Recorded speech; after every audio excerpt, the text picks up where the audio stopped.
Hello बच्चों, let's see this question.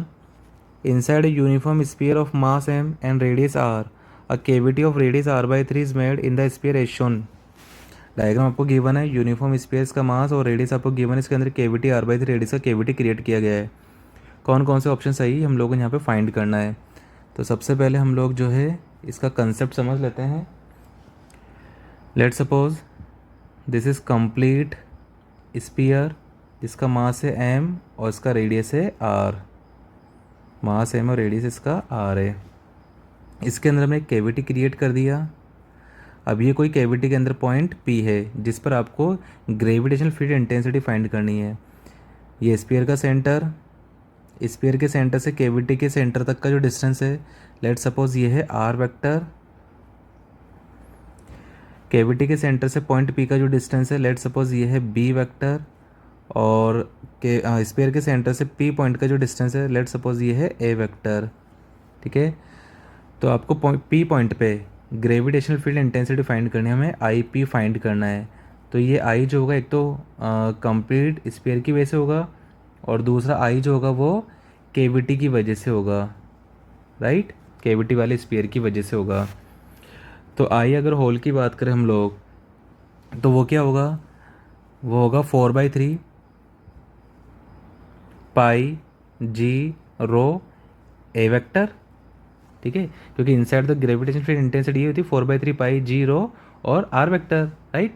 अब यहाँ पे आर वेक्टर क्या बन जाएगा, ए वेक्टर बन जाएगा, स्पेयर के सेंटर से पॉइंट पी का डिस्टेंस। और केविटी की वजह से क्या आएगा, क्योंकि यहाँ पे केविटी वाला पोर्शन मतलब केविटी की साइज़ का आपने यहाँ पे स्पेयर बाहर निकाल दिया, तो इसकी वजह से इंटेंसिटी क्या होगी, यहाँ पे डिक्रीज होगी। तो वो होगी 4/3 पाई जी रो बी वेक्टर। ठीक है, तो यहाँ से 4/3 पाई जी रो ये कॉमन आ जाएगा और अंदर आएगा A vector minus B vector. अब ये जो A vector minus B vector है, ठीक है, तो यहाँ से A vector minus B vector क्या बनेगा, तो देखिए आप लोग डायग्राम में R vector plus B vector जो है, क्या ये ए वेक्टर बनेगा, क्लोजिंग साइड ए वेक्टर। तो यहाँ से आर वेक्टर जो है क्या A vector minus B vector बनेगा, तो ये बन जाएगा 4/3 पाई जी रो आर वेक्टर। ठीक है, और दिस इज़ कांस्टेंट वैल्यू। ठीक है, पॉइंट पी पे आप लोग निकाल रहे हो लेकिन ये पॉइंट पी के डिस्टेंस पर डिपेंड नहीं कर रहा। तो ये वैल्यू क्या है यहाँ पे, इसको हम लोग यहाँ पे कांस्टेंट या फिर यूनिफॉर्म वैल्यू बोलेंगे। तो ऑप्शन ए में क्या बोला है, gravitational field intensity inside the cavity is uniform, तो option A is correct. B पर आते हैं, बी में उसने बोला है कैविटी के अंदर जो ग्रेविटेशनल फील्ड इंटेंसिटी वो नॉन यूनिफॉर्म है, तो बी आपका यहाँ पे गलत हो जाएगा। अब उसने एस के वेलोसिटी की बात की है, एस के वेलोसिटी क्या होगी, ठीक है, और एस के वेलोसिटी कहाँ निकाल रहा हुआ, पॉइंट ए पर। ये पॉइंट ए पर आपको एस के वेलोसिटी निकालनी है। तो इसका कंसेप्ट क्या है इसका कंसेप्ट देखना आप लोग, हम लोग क्या करेंगे यहाँ पे, जैसे ये पॉइंट ए पर जो वेलोसिटी, सपोज वो वेलोसिटी वी है, ठीक है, तो हम लोग एनर्जी कंजर्वेशन लगाएंगे। तो अप्लाइंग एनर्जी कंजर्वेशन या by conservation of mechanical energy. ठीक है, तो ए पर जो काइनेटिक एनर्जी वो हो जाएगी half of M V square.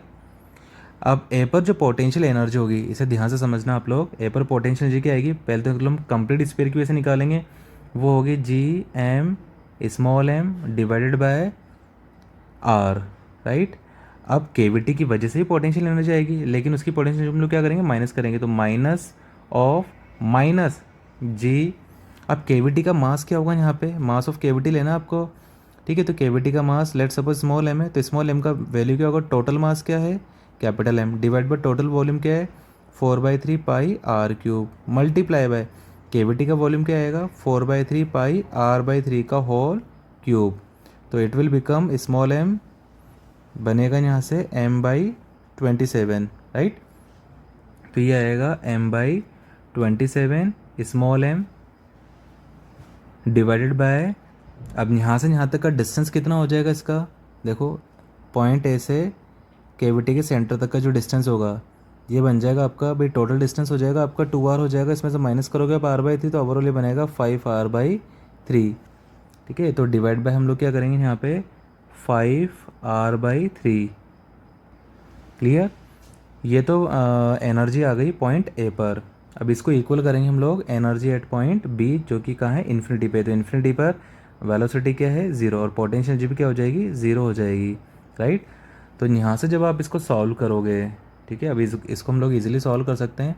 तो यहाँ से आपको v जो मिलेगा, ये मिलेगा आपको root of 88 GM divide by 45 R, जबकि ऑप्शन में उसने यहाँ पे रूट में नीचे 15 R दिया है, ठीक है।